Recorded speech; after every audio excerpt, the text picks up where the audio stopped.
Hello everyone. This is continuation of SHANKAR IAS Environment series.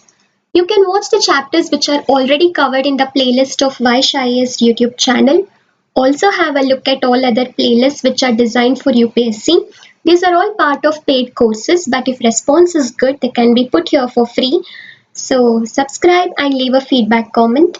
Serious aspirants can contact Vice Sir on WhatsApp 7200681675 anytime for test series details or foundational videos.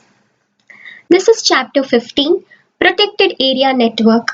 What is it that we are protecting? Why should humans step into this when nature knows to balance the diverse flora and fauna within it? Let us look into all this. National Initiative. What we look ahead are the national initiatives taken by the government to conserve wildlife and its environment. Protected areas. We have adopted National Policy for Wildlife Conservation in 1970. We also have Wildlife Protection Act enacted in 1972. They have contributed significantly in the growth of the protected area network. Today we have many such protected areas in the country. We also do have national conservation projects like Project Tiger, Project Elephant, Crocodile Breeding and Management Project. These are only few and important ones among them. There are many such efforts by the government to conserve the species. Wildlife Sanctuary. The Wildlife Protection Act of 1972 provided for the declaration of wildlife sanctuaries by the state government. Remember, it is the state government. If the government considers such area to be of adequate ecological, geomorphological and natural significance. National Park. The Wildlife Protection Act, same act, 1972 provided for the declaration of national parks by the state government. Government considers such area if it considers the area has adequate ecological, geomorphological and natural significance to be marked as a national park. The difference in conservation value of a national park from that of a sanctuary is not specified in the Wildlife Protection Act 1972. Remember, it is not given in the Act, Wildlife Protection Act 1972. Then what is the difference between wildlife sanctuary and national park? Both have originated from the same act. Criteria also remains the same. Let us see the difference. National parks enjoy a greater degree of protection than sanctuaries. Certain activities which are regulated in sanctuaries are prohibited in national parks, example grazing of livestock. Wildlife sanctuary can be created for a particular species, whereas the national park is not primarily focused on a particular species. They have a wider objective. They are meant to conserve diverse flora and fauna. The central government may also declare wildlife sanctuary and national park under certain conditions. Remember, even central government has the authority to declare protected areas. National park enjoy greater degree of protection. Certain activities are prohibited in national parks and national parks have a wider objective compared to that of a wildlife sanctuary. General provision for sanctuary and national park. Declaration of the protected area by the state government. Initial notification. The state government may by notification consider such area within or outside any reserve forest as sanctuary or national park if it considers such area to be of adequate ecological, faunal, floral, geomorphological, natural or zoological significance for protecting wildlife and its environment. Final notification. After the initial notification has been issued, there is time given for raising claims. After the time is elapsed, the state government may issue a notification specifying the limits of the area which shall be comprised within the sanctuary and declare such area to be a sanctuary or national park from the date specified in the notification. Declaration by the central government. The central government may, if it is satisfied that an area is of adequate ecological, faunal, floral, geomorphological, natural or zoological significance for the purpose of protecting, propagating, or developing wildlife for its environment, declare it a sanctuary or national park by notification. The terms remain same, process remains same, so you just remember the terms. Boundaries. The notification shall specify the situation and limits of such area. In cases where territorial waters is included, the limits shall be determined in consultation with the Chief Naval Hydrographer of the central government, but only after considering the occupational interests of the local fishermen. No alteration of boundaries shall be made except on recommendation of National Board for Wildlife. The inclusion of territorial waters in areas to be declared as sanctuaries was actually brought in by an amendment in the year 1991. It was not there in the original act. Settlement of rights. There would be claims made by the local people inhabiting the area. The state government shall make alternative arrangements to the persons affected, especially to the people who rely completely on the forest produce. The state government appoints an officer as a collector to inquire into and determine the existence, nature, and extent of rights of any person over the land within the sanctuary or national park. Once the notification is issued, the declaration, that is, the protected area is declared by the government. There no right shall be acquired in or over the land within the limits of the area specified in such notification except by succession, testamentary, or intestate.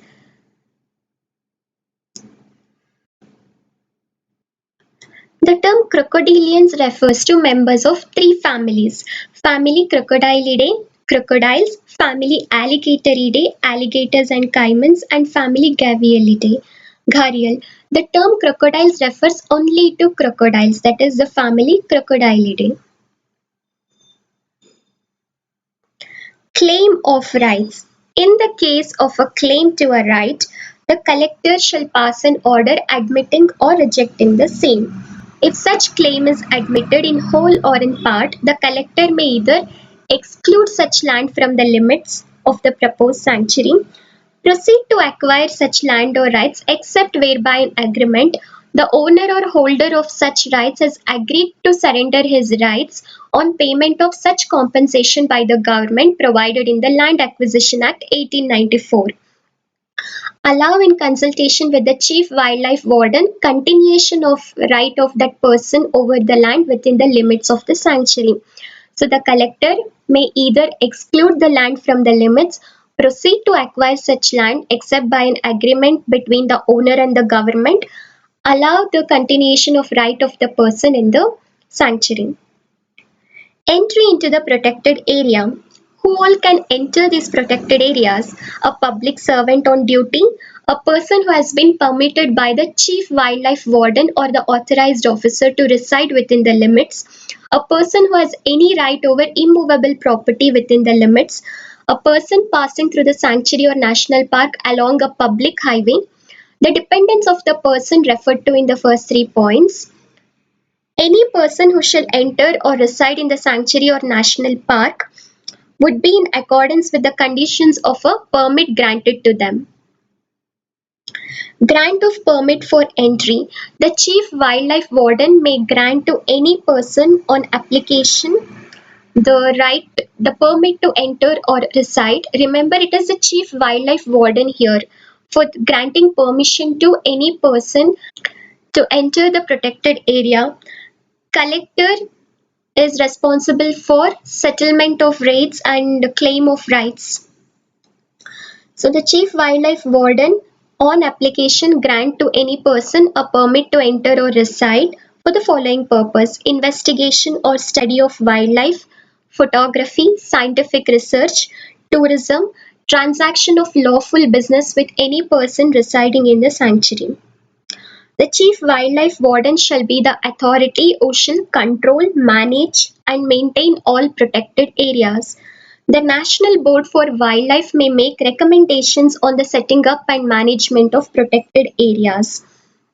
The State Board for Wildlife shall advise the state government on the selection and management of protected areas. Conservation reserve and community reserves. Both are the outcome of amendments to the Wildlife Protection Act in 2003. They provide recognition and legal backing to the community-initiated efforts in wildlife protection. They provide a flexible system wherein the wildlife conservation is achieved without compromising the community needs. Let us look into each one of them. Conservation reserves. Amendment Act of 2003 provided for the creation of a conservation reserve. It is an area owned by the state government adjacent to national parks and sanctuaries for protecting landscape, fauna and flora, managed through a conservation reserve management committee. The state government, after having consultations with the local communities, declare any area owned by the government as conservation reserve. Tiruppadai Conservation Reserve in Tirunelveli, Tamil Nadu is the first conservation reserve of the country. It is an effort of the village community to protect the birds nesting in their village, thus giving rise to a declaration of conservation reserve. Community reserve. Amendment Act of 2003 provided for the creation of a community reserve. State government may notify any land as a community reserve provided that members of that community concerned are agreeable to offer such areas for protection of flora and fauna. Aimed at improving the socio-economic conditions of the people living in such areas as well as conserving wildlife. Reserve is managed through a community reserve management committee. No change in land use pattern shall be made within the community reserve except in accordance with a resolution passed by the management committee and approved by the state government. Coastal protected areas. It aims to protect and conserve the natural marine ecosystems in their pristine condition. What is the definition of this marine protected area? Any area of intertidal or subtidal terrain together with its overlaying water and associated flora, fauna, historical and cultural features which has been reserved by law or other effective means to protect part or all of the enclosed environment.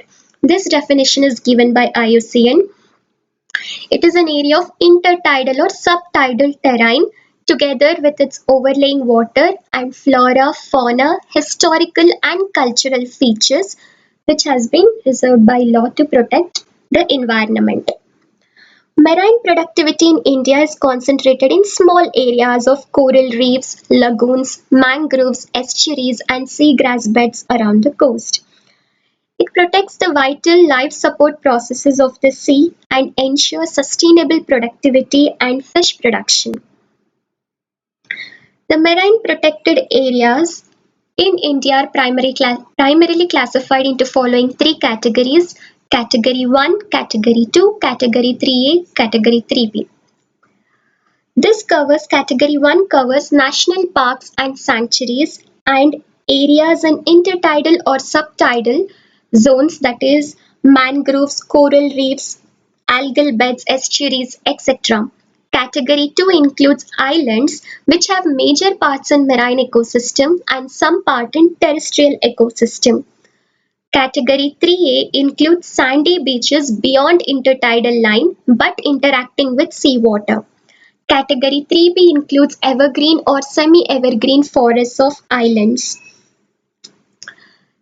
These are the categories associated with marine protected areas. Category 1 covers national parks and sanctuaries and areas, that is in mangroves, coral reefs, algal beds, etc. That is intertidal and subtidal areas.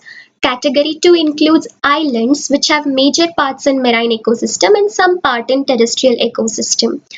Category 3A includes sandy beaches, occasionally interacting with seawater. Category 3B includes evergreen or semi-evergreen forests of the islands.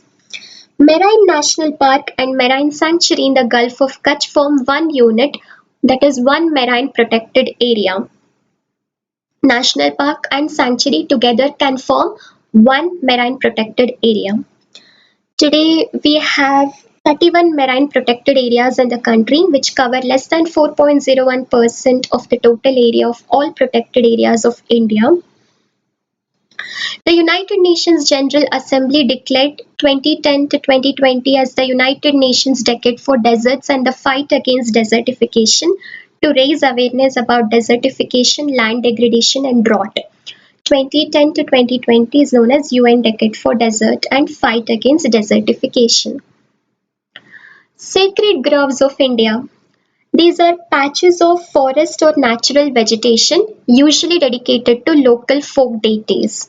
They are protected by local communities because of their religious beliefs and traditional rituals. The degree of sanctity of the sacred forests varies from one grove to another. People believe that any kind of disturbance will offend the local deity, causing diseases, natural calamities, or failure of crops. Example, Garo and Khasi tribes completely prohibit human interference in the sacred groves. The gods of central India prohibit cutting of tree, but they allow fallen parts to be used. In few of the sacred groves, the dry foliage and fallen fruits are also not collected. In fact, they are not even touched. Classification of sacred groves. Traditional sacred groves, it is the place where the village deity resides, represented by an elementary symbol. Temple groves, here a grove is created around a temple and conserved. Groves around the burial or cremation grounds. So we have traditional sacred groves, temple groves, and the groves around the cremation grounds. Ecological significance, conservation of biodiversity. They are huge repositories of floral and faunal diversity, conserved by local communities in a sustainable manner. Recharge of aquifers. They are associated with ponds, streams, which provide water to the local people, and the rich vegetative cover help in recharging the aquifers. Soil conservation. The vegetative cover improves soil stability and prevents soil erosion. Distribution of sacred groves in India. They are found all over the country but abundantly found along the western Ghats in the states of Kerala and Karnataka. Threats to the sacred groves. The threats vary from one place to another and even from one grove to the other, but the common threats are disappearance of the traditional belief systems now considered mere superstition. As science and technology grow, people start to search logic behind everything. They start becoming rational, and the traditional systems built on a particular belief are now considered to be a superstition. Rapid urbanization and developmental interventions like construction of roads, railway tracks, dams leads to encroachment of the sacred groves. Sanskritization, that is transformation of the primitive forms of nature worship into formal temple worship. Usually local people or the tribal people, they worship nature or elements of nature, but when this is transformed into temple worship or idol worship, the protection of sacred groves is also under the threat. Invasion by exotic weeds such as Eupatorium odoratum, Lantana camera, and Prosopis juliflora is also a serious threat. Pressures due to increasing livestock and fuelwood collection, etc. Export prohibited goods. Few goods are prohibited from exporting to other countries.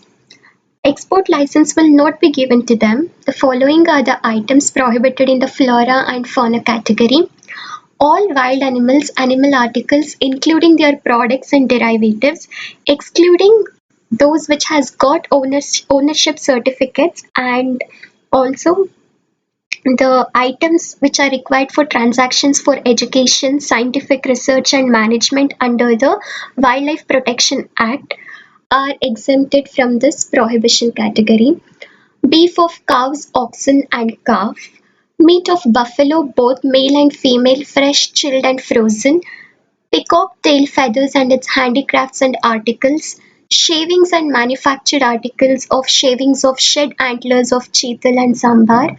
Seashells, wood and wood products. Fuel wood, wood charcoal, sandalwood in any form but excluding finished handicraft products, machine finished sandalwood products, sandalwood oil, red sandalwood, value added products of red sandals, mechanical, chemical and semi-chemical wood pulp. The Marble Palace Zoo in Calcutta City, established in the year 1854, is the oldest existing zoo in the country. Delhi has the largest fleet of buses operating on CNG, compressed natural gas.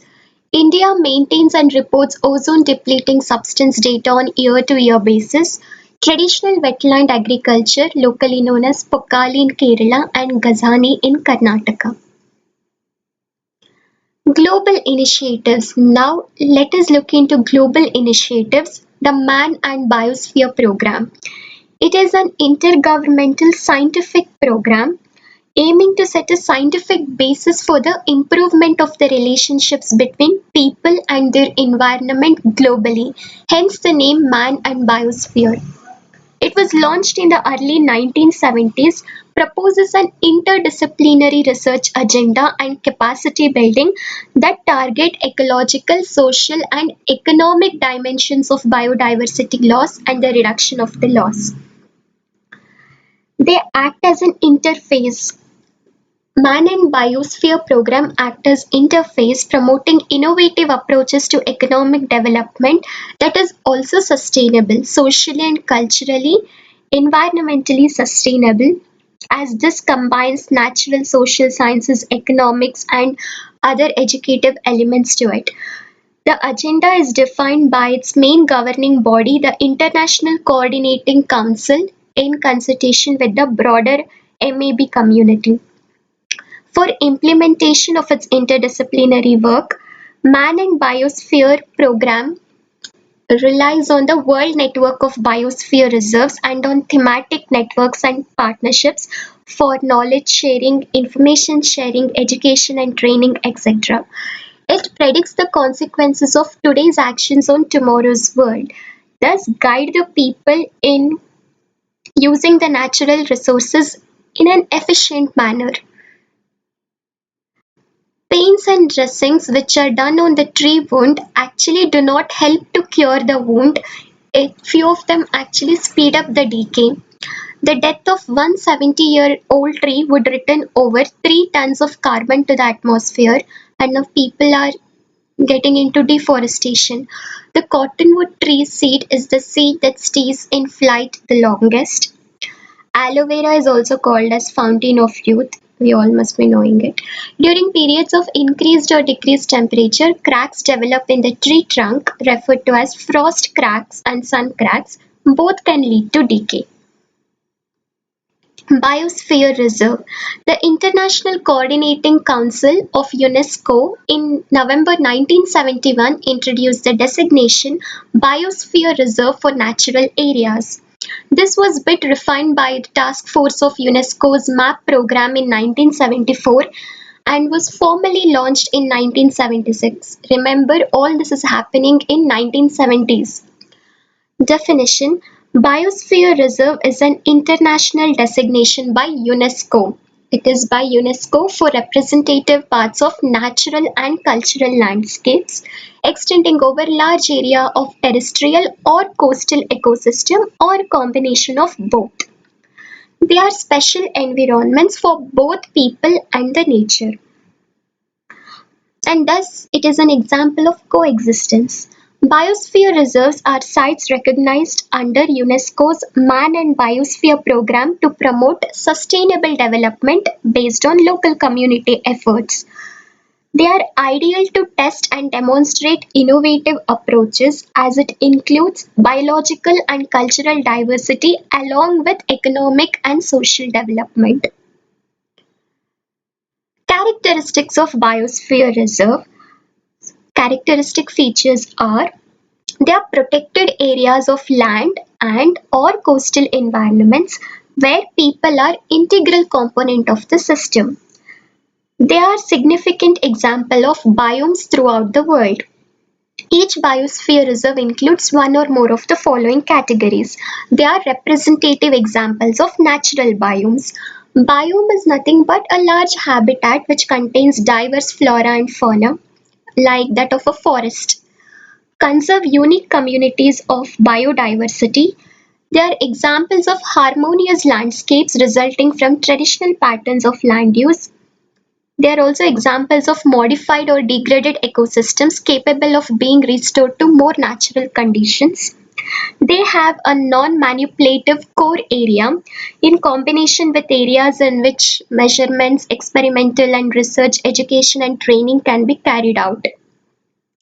Biosphere Reserve, remember, these points are being repeated again and again. People are an integral component of the system. They have been strengthened because of the traditional patterns of land use, and also research, education and training can be carried out in such areas. Functions of biosphere reserves: conservation, development, logistic support. Conservation of landscape, ecosystems, species and genetic variation. Encourage the traditional resource use system. Again, it's been repeated. Understand the patterns and processes of functioning of ecosystems. Monitor the natural and human caused changes on spatial and temporal scales. Development: to promote at the local level economic development which is culturally, social and ecologically sustainable. So it's a sustainable development to develop the strategies leading to improvement and management of natural resources. Logistic support: to provide support for research, monitoring, education and information exchange. Sharing of knowledge through site specific training and education. Development of community spirit. These would be helpful in writing mains answers. Beneficiaries. Why we should be putting into a lot of these efforts in conserving area, conserving wild species, is that because we as a community are benefited from it. Direct beneficiaries are local people and the ecological resources. Indirect beneficiaries, world community as a whole. Ecological resources of the Biosphere Reserve. National Biosphere Reserve Program. It was initiated in 1986. It ensures participation of local inhabitants for effective management and devise means of improving livelihood of them. Objectives. Let us be clear that biosphere reserves are not substitute or alternative to the protected areas, but they are reinforcement to the existing protected areas. Objectives are to conserve the diversity and integrity of plants and animals within the natural ecosystem, to safeguard genetic diversity of species which are responsible for their continuing evolution, to provide areas for multifaceted research and monitoring, to provide facilities for education and training, to ensure sustainable use of natural resources, and it is done through implementation of technology so that there is economic development, also not excluding the concept of sustainable means of attaining it. Biological, socio-economic and cultural dimension of conservation are integrated together into a realistic conservation strategy. So they are the units where all these are integrated, and this could lead into a better conservative efforts. Criteria for selection of biosphere reserves. And this criteria is laid down by the core group of experts in the year 1979. Primary criteria and secondary criteria. Primary criteria: site must contain effectively protected and minimally disturbed core area of value, and it should also include additional land and water for research and management. The core area should be typical of biogeographical unit and large enough to sustain populations of all the levels in the ecosystem. Secondary criteria: area should have rare and endangered species, also should have diversity in soil and microclimatic conditions with indigenous varieties of biota. Areas should be potential for preservation of traditional tribal or rural modes of living. Primary criteria: they must contain an effectively protected and minimally disturbed core area with additional land and water.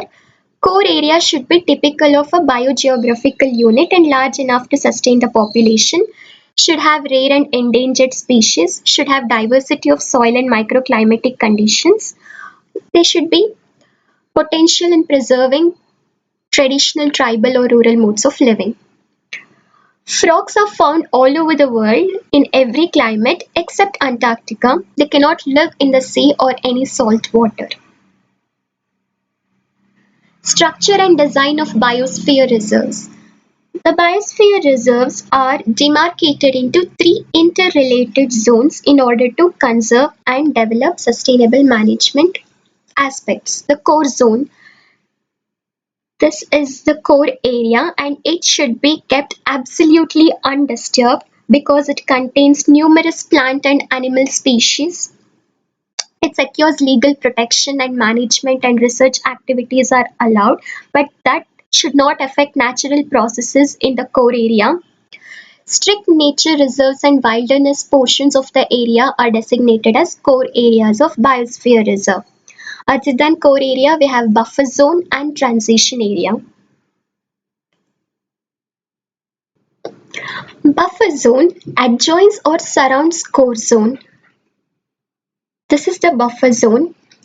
These uses and activities include restoration, demonstration sites, limited recreation, tourism, grazing. Also, research and educational activities are carried out. Human activities are likely to be permitted. Transition zone. The transition zone is the outermost area, outermost part of the Biosphere Reserve. This is not delimited one and it is a zone of cooperation where conservation knowledge and management skills are applied, include settlements, croplands, forest and other area for intensive recreation. Buffer and the transition zones can be used for manipulative macro management practices. Modified or degraded landscapes are also included because that could be converted into an efficient natural one with all these efforts. How biosphere reserves are different from protected areas. We have already seen that biosphere reserve is not intended to replace or substitute existing protected areas, but it widens the scope of conventional approach of protection. Existing legally protected areas, that is national parks, wildlife sanctuary, may become part of the biosphere reserve without any change in their legal status. On the other hand, inclusion of such areas in biosphere reserve will enhance their national value. Biosphere reserves differ from protected areas due to their emphasis on conservation of overall biodiversity and landscape rather than focusing on one particular species. Different components of biosphere reserve like landscapes, habitats, species and land races could be conserved. Developmental activities and resolution mitigation of conflicts between development and conservation. Increase in broad basing of stakeholders, especially local people's participation and their training compared to other protected areas. It has a wider objective. Biosphere Reserve has a wider objective. Sustainable environment friendly development and sustained coordination among different organizations and stakeholders. Research and monitoring to understand the structure and functioning of ecological system. The Indian National Man and Biosphere Committee, constituted by the central government, identifies new sites, advises on policies and programs, lays down guidelines, reviews progress and guidelines. The management of Biosphere Reserve is the responsibility of the concerned state or union territory with necessary financial assistance, guidelines, technical expertise provided by the central government. Biosphere Reserve they are internationally recognized within the framework of UNESCO's Man and Biosphere Program. World Network of Biosphere Reserves. The World Network, in order to facilitate cooperation, biosphere reserves are admitted into international network by International Coordinating Council of MAB program of UNESCO. They remain under the sole sovereignty of the concerned country or state where it is situated. Delisting from international network is done only after consulting the concerned government, that on the ground of violation of some obligation on conservation and sustainable development. MBB program's primary achievement is the creation of World Network of Biosphere Reserves in 1977. Biodiversity hotspots was put forth by Norman Myers in 1988. It has got repeated, so it's Norman Myers. This concept was put forth by Norman Myers. In order to qualify as a hotspot, a region must meet two strict criteria. I know there are a lot many criterias, but once if you go through all these twice or thrice, you would be able to differentiate between various subtopics, various topics and subtopics, species endemism and degree of threat. Species endemism, it must contain at least 1500 species of vascular plants as endemics, that is greater than 0.5% of the world's total. And degree of threat, it should have lost at least 70% of its original habitat. So to qualify as a hotspot, it should meet two criteria: species endemism, degree of threat. Species endemism, it must contain at least 1500 species of vascular plants as endemics and should have lost at least 70% of its original habitat. Each biodiversity hotspot represents a remarkable universe of extraordinary floral and faunal endemicity.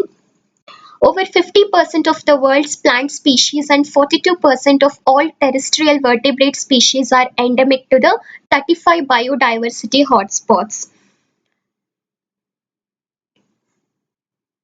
These biodiversity hotspots are all over the world. The hottest hotspots.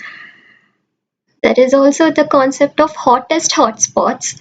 Some hotspots are much richer than others in terms of their number of endemics. So 5 key factors have been taken into consideration, and these 5 factors are endemic plants, endemic vertebrates, endemic plants to area ratio, endemic vertebrates to area ratio, remaining primary vegetation as percentage of original extent. The 8 hottest hotspots in terms of these 5 factors are Madagascar, Philippines, Sundaland, that is in Southeast Asia, Brazil's Atlantic Forest, Caribbean, Indo-Burma, Western Ghats, Sri Lanka, Eastern Arc and coastal forests of Tanzania, Kenya. These 8 hottest hotspots appear at least 3 times in the top 10 listings for each factor. If we come to India, we have 4 biodiversity hotspots: the Himalayas, Indo-Burma, Western Ghats and Sri Lanka, Sundaland. The Eastern Himalayas hotspot, it is a region encompassing Bhutan, Northeast India, South, Central and Eastern Nepal. So Nepal, Bhutan and Northeastern India. The abrupt rise of the Himalayan mountains have resulted in diversity of ecosystems that range from alluvial grasslands and subtropical broadleaf forest along the foothills to temperate broadleaf forest in the mid-hills, mixed conifer and conifer forests in the higher hills and alpine meadows above the tree line. So it has a wide variety of ecosystems starting from alluvial grassland to the conifers in the higher altitude. Indo-Burma, it is spread from eastern Bangladesh to Malaysia and includes northeastern India, Myanmar, the southern part of China's Yunnan province, Laos, that is Lao People's Democratic Republic, Cambodia, Vietnam and Thailand. Western Ghats and Sri Lanka. Western Ghats is also known as Sahyadri Hills, which encompasses the mountain forest in the southwestern parts of India and highlands of southwestern Sri Lanka. The wide variation of the rainfall patterns in Western Ghats, along with the region's complex geography, produces great variety of vegetation types, include scrub forest in the low-lying rain shadow areas, and the plains, deciduous and tropical rainforest up to 1,500 meters, and a unique mosaic of montane forest and rolling grasslands above 1,500 meters. In Sri Lanka, diversity includes dry evergreen forest to Dipterocarpus dominated rainforest. Dipterocarpus is a species. Dominated rainforest to tropical montane cloud forest. Biodiversity cold spot. These are also areas which are experiencing high rate of habitat loss, but they have relatively low biological diversity.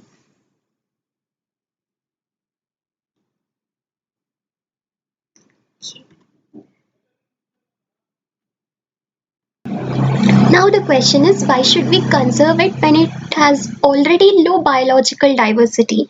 The reason is there could be species which are found only in that place. That is, it could have species which are endemic to that particular area.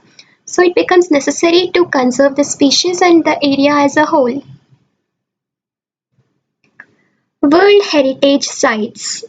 It means sites of various areas or objects inscribed on the UNESCO, United Nations Educational, Scientific and Cultural Organization World Heritage List. These have outstanding universal value under the convention. The convention was adopted by the UNESCO in 1972 and enforced in 1975, which provided a framework for international cooperation in preserving and protecting cultural treasures and natural areas throughout the world. This defines the kind of sites which can be considered for World Heritage List, that is, ancient monuments, museums, biodiversity and geological heritage, etc. Although many fall into either cultural or natural categories, particularly important aspect is that the ability to recognize landscape that combine these values and where the biological and physical aspect of landscape have evolved. The first list of World Heritage State was published in 1978. Natural heritage sites are restricted to those natural areas that furnish outstanding examples of the Earth's record of life or its geologic processes. So when it comes to natural heritage sites, it is more related to the geologic process, that is the Earth's record of life, provide excellent examples of ongoing ecological and biological evolutionary processes, contain natural phenomena that are rare, unique, superlative, or of outstanding beauty, or furnish habitats for rare endangered animals or plants, or are sites of exceptional biodiversity. So these come under natural heritage sites. I think it should be easy to identify and easy to remember because it is all related to the natural process, geologic process, ecological and biological evolutionary process, then the natural phenomena which are rare, unique, and of outstanding beauty, furnish habitats for rare endangered animals or plants, again with exceptional biodiversity. Until the end of 2004, there were 6 criteria for cultural heritage and 4 criteria for natural heritage. In 2005, this was modified so that there is only one set of 10 criteria. Let us look into the criteria. To represent a masterpiece of human creative genius, to exhibit an important interchange of human values over a span of time with developments in technology, to bear a unique or at least exceptional testimony to a cultural tradition or to a civilization which is living or which has disappeared, to be an outstanding example of a type of building, architectural or technological ensemble or landscape which illustrates a significant stage in human history, to be an outstanding example of a traditional human settlement, land use or sea use, to be directly or tangibly associated with events or living traditions with ideas, beliefs, artistic and literary works of universal significance, to contain superlative natural phenomena or areas of exceptional natural beauty and aesthetic importance, to be outstanding examples representing major stages of Earth's history, to be outstanding examples representing significant ongoing ecological and biological processes in the evolution and development of various ecosystem, to contain the most important and significant natural habitat for conservation of biological diversity. This set of criteria is for both cultural and natural heritage. So you can see the cultural tradition, ecological and biological processes, major stages of Earth's history includes both. It considers both natural and cultural heritage.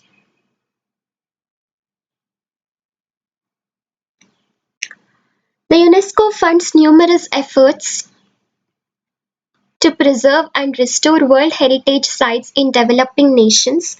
It maintains a list of World Heritage sites in developing nations, also maintains list of World Heritage in danger facing threat of pollution and other hazards. International Day for Biological Diversity, 22nd May. The United Nations proclaimed May 22 as the International Day for Biological Diversity to increase understanding and awareness of biodiversity issues. But initially it was 29th December, that is the date of entry into force of the Convention of Biological Diversity. This decision was taken in late 1993. In December 2000, UN General Assembly adopted 22nd May as International Day for Biological Diversity to commemorate the adoption of the text of the convention on 22nd May 1992 by the Nairobi Final Act of the Conference for the adoption of the agreed text of the Convention on Biological Diversity. Just remember it was initially 29th December, later by the UN General Assembly was changed to 22nd May as it was an occasion to commemorate Nairobi Final Act of the Conference for the adoption of the agreed text. Few facts. Gymnosperms produce their seeds on the surface or tips of an appendage such as a pine cone. Angiosperms, flowering plants, produce their seeds inside a fruit such as an acorn. Dendrochronology is the science of calculating a tree's age by its rings. For every 5% of tree cover added to a community, stormwater runoff is reduced by approximately 2%. Heat islands created by tree loss also exponentially increase air pollutants. Aspirin is derived from the bark of a willow tree.